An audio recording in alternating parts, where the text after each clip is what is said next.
army of Israel.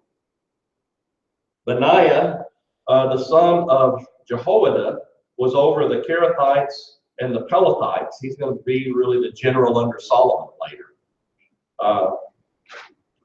Adoram was over the forced labor, and Jehoshaphat, the son of Ahilud, was the recorder, and Sheva was scribe, and Zadok and Abiathar, those two men are both serving as high priests, were priests. And Ira the Jairite was also a priest to David.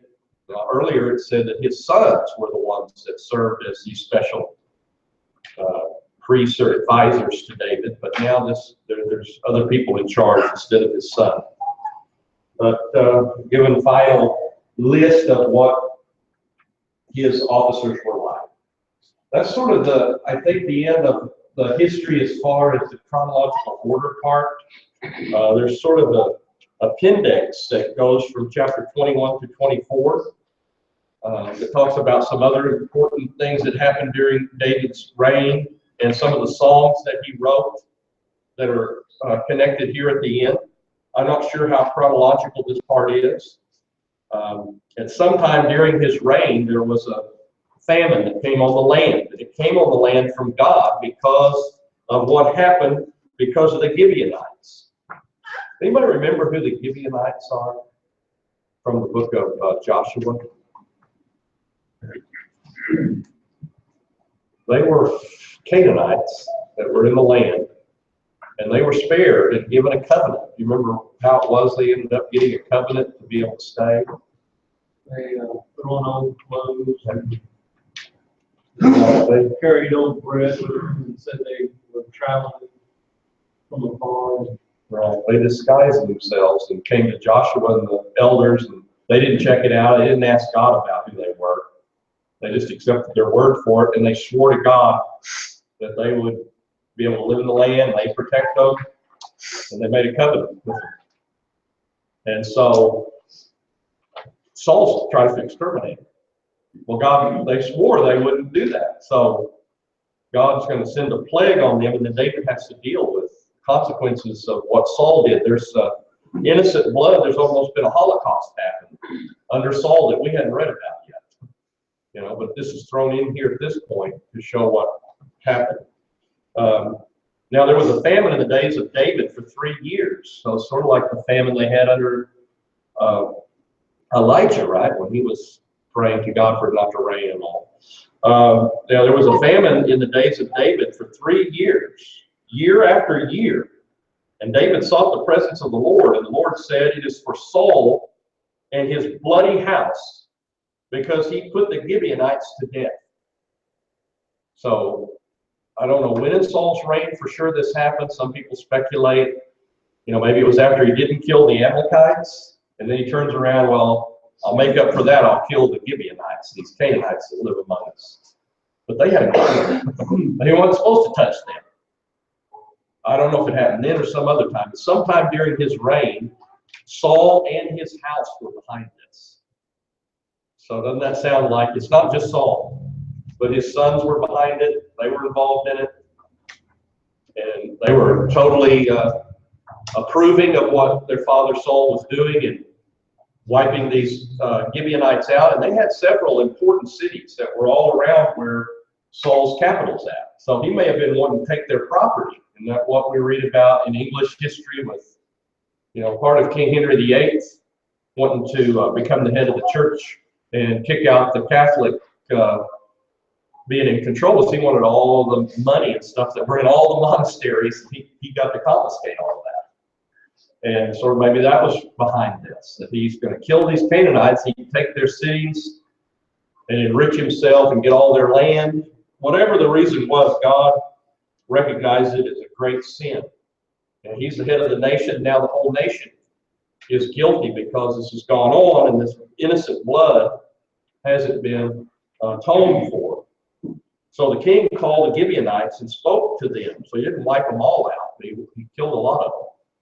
And now the Gibeonites were not of the sons of Israel, but the remnant of the Amorites. And the sons of Israel made a covenant with them. But Saul had sought to kill them in his zeal for the sons of Israel and Judah. And then David said to the Gibeonites, what should I do for you? And how can I make atonement that you may bless the inheritance of the Lord? God has shown his displeasure. He made a revelation to David and told him. I mean, if it didn't rain for 3 years, David's figured something out. Right? I mean, that's one of the blessings of God is he sends the rain. And when you're doing what is right, the rains come. But 3 years in a row it doesn't rain. I mean, can you imagine how bad the land was off by 3 years?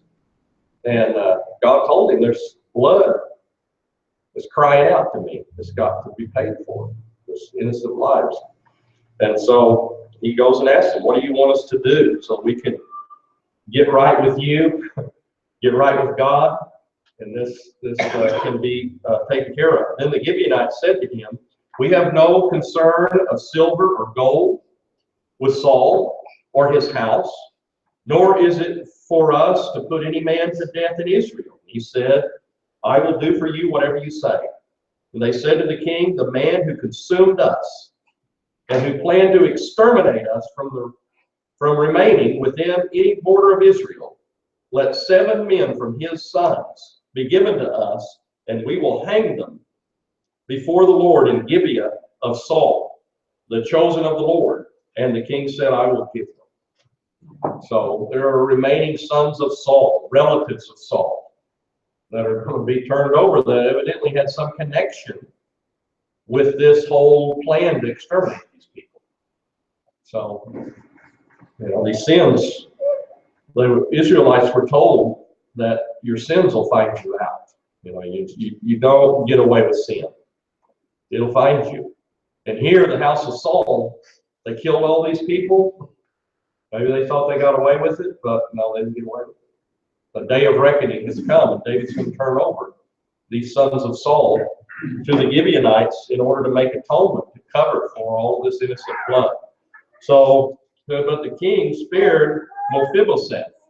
So the son of Jonathan is not going to be turned over. He made a covenant with the house with Jonathan that he would protect his children. But the other sons of Saul, they're not under that protection.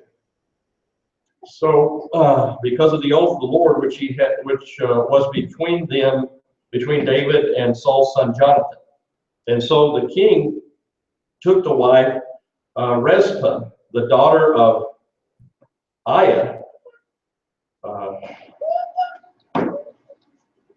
Armani, and Mephibosheth, whom she had born to Saul, and the 5 sons of Merab, the daughter of Saul, whom she had born to Adriel, the son of Barzillai, the Maholathite.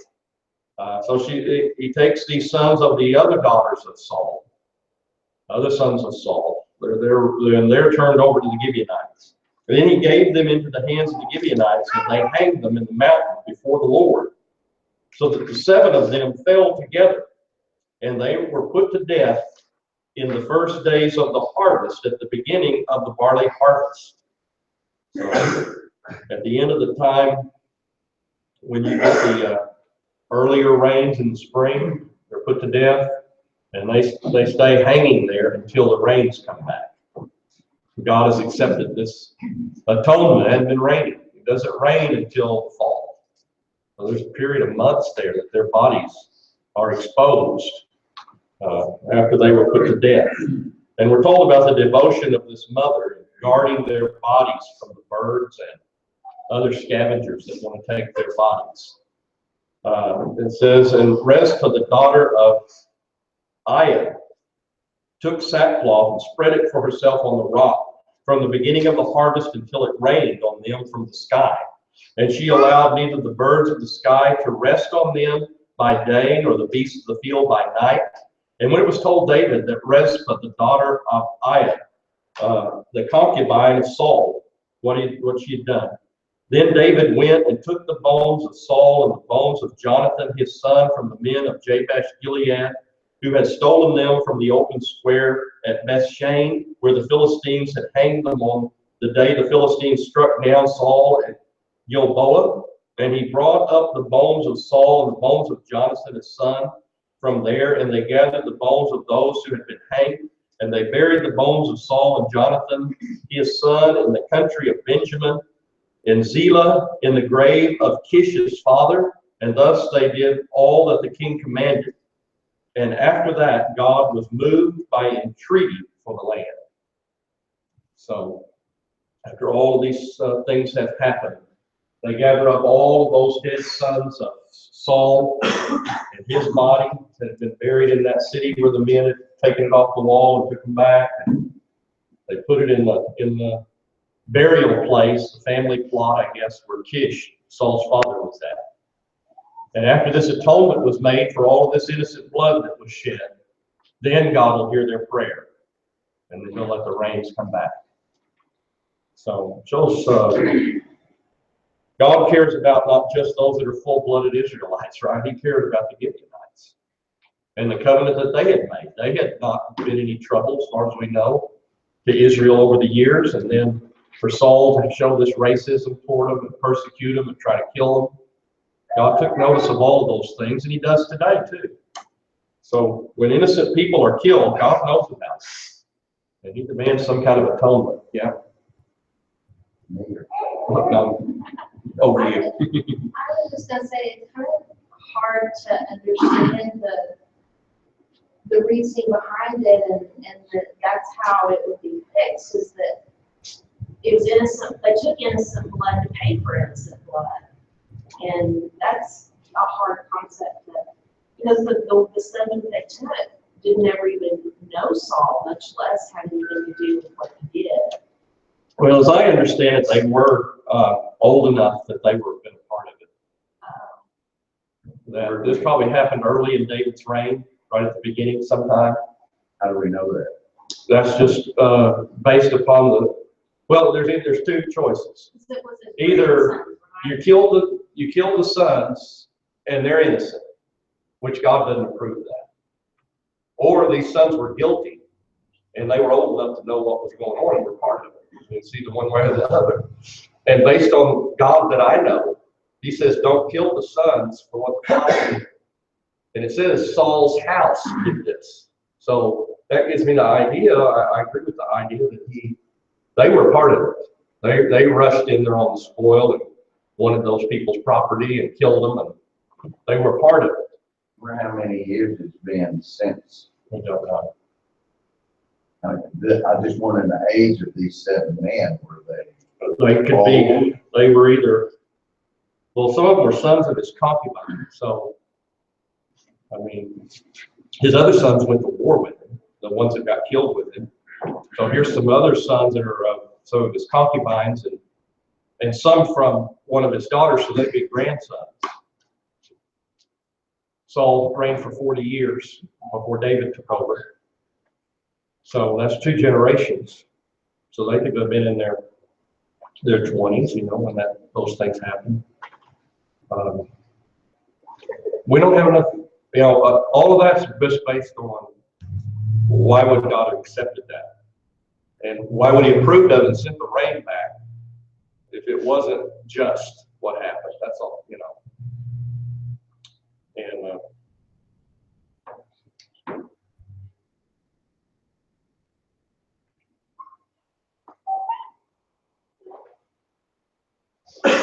then we're told about some of David's other exploits during his life, on an occasion where he was almost killed. It says, now when the Philistines were at war again, and some people think, well, this famine happened earlier in David's reign, and he defeated the Philistines before. But then when this famine came, it weakened the country, and so they try to exploit it, and are trying to invade Israel again after they've had a famine for 3 years. I don't know if it directly relates to what we just read or not, but it does say they invaded again, where we had kind of dealt with them already in the book earlier. So they went down and his servants with him, and as they fought against the Philistines, David became weary. So maybe this might indicate, it's a little bit later. It's more in the middle of David's reign, maybe somewhere. But anyway, he's fighting and he gets tired, and then it says this Ishbi-Benob, who was among the descendants of the giant. So he is a relative of Goliath. So we got another giant, huge guy that's fighting with David. And he nearly killed David. So David killed Goliath when he was young with a sling. But when he got in a fight in the battle with this guy, he got tired and the guy was about to take him out. Says he was among the descendants of the giant, and the weight of his spear was 300 shekels of bronze in weight, and was girded with a new sword. And he intended to kill David.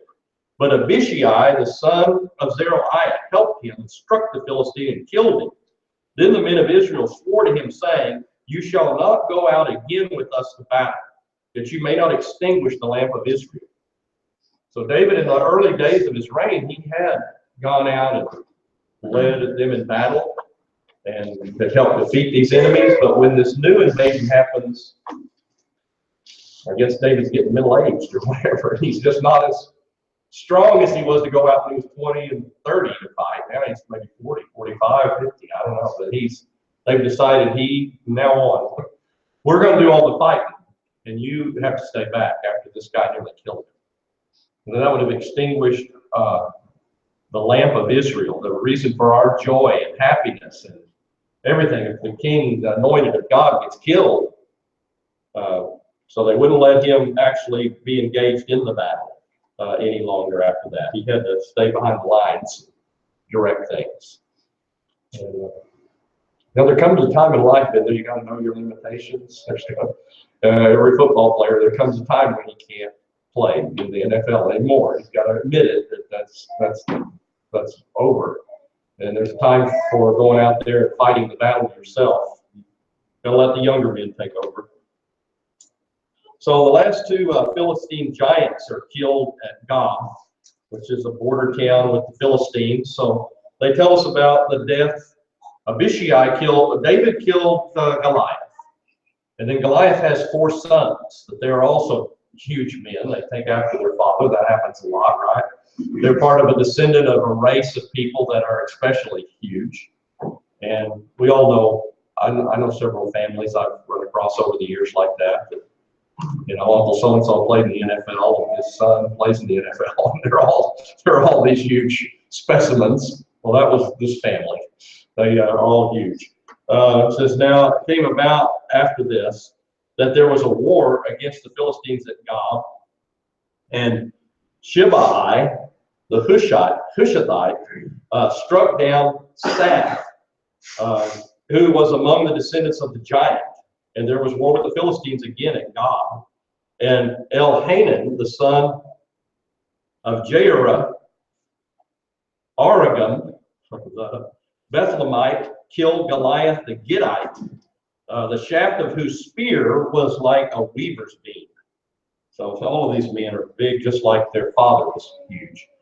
And there was war at Gath again, and there was a man of great stature who had 6 fingers on each hand and 6 toes on each foot, 24 in number.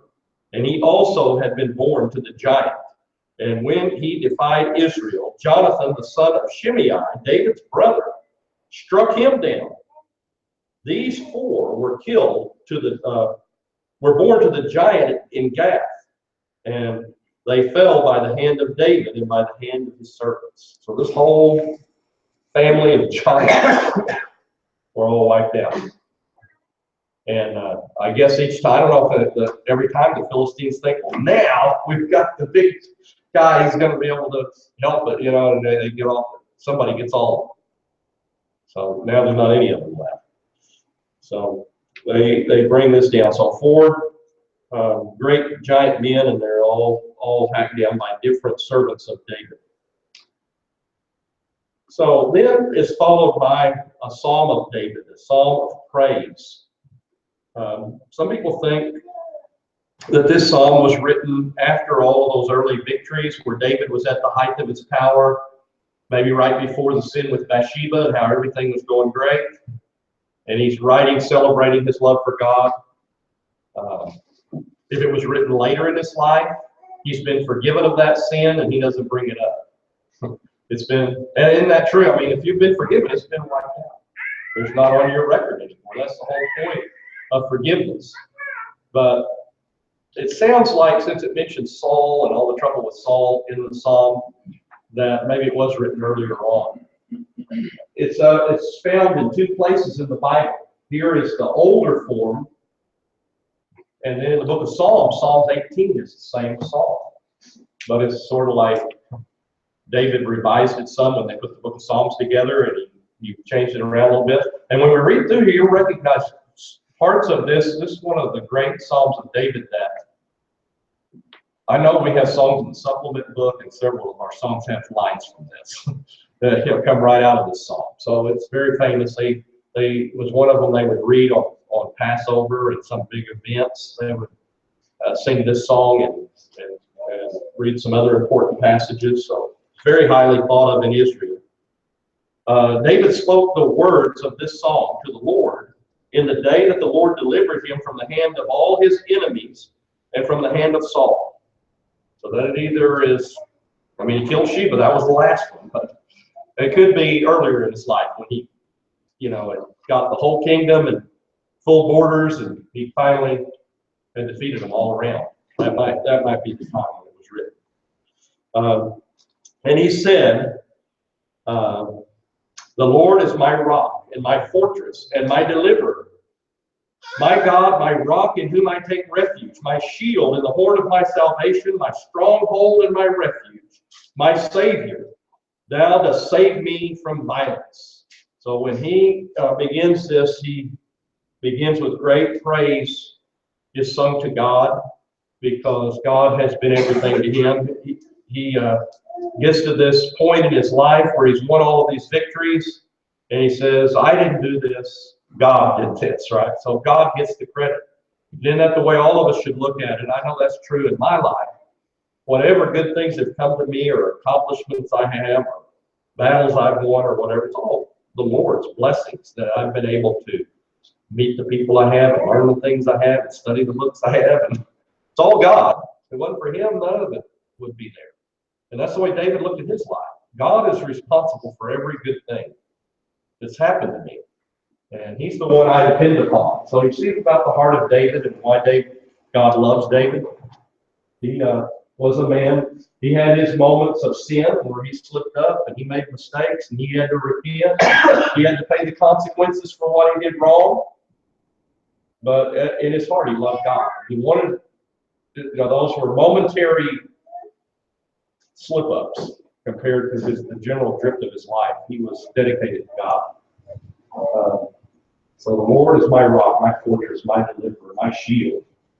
I depend upon God for all my armor. Isn't that like Paul's vision in Ephesians about put on the whole armor of God? God is our strength. We want to stand against the evil one. It says about the story of deliverance that had happened to his life. I called upon the Lord, who is worthy to be praised. I am saved from my enemies. For the waves of death encompassed me, and torrents of destruction overwhelmed me. And you picture getting ready to go down for the last gulp, and God pulled him out of that. How many times was Saul after him? And they were right outside the cave, and he's hiding in the cave. And God pulled him out of death right at the last minute. I mean, it happened over and over, right? We studied all of that. So David can look back on his life. What about when the giant was about to kill him? And Abishai struck the guy down right before he was going to get killed. He remembers all of those times that God delivered him. It says, the cords of Sheol surrounded me. The snares of death confronted me. When you think about a snare, death got you in its hole. But he got out because of God. In my distress, I called upon the Lord. Yes, I cried to my God. And from his temple, he heard my voice. And my cry for help came into his ears. Then the earth shook and quaked, and the foundations of the heaven were trembling and were shaken because he was angry. picturesque poetry there. I mean, as you think about death had me, I was tied up, there was no way out, and I cried to God, and up in heaven in his temple up there, he heard me, and he came down and shook heaven and earth to help me. And that's quite a picture. I mean, it's like the earth trembled, the sky is trembling, the heavens are trembling.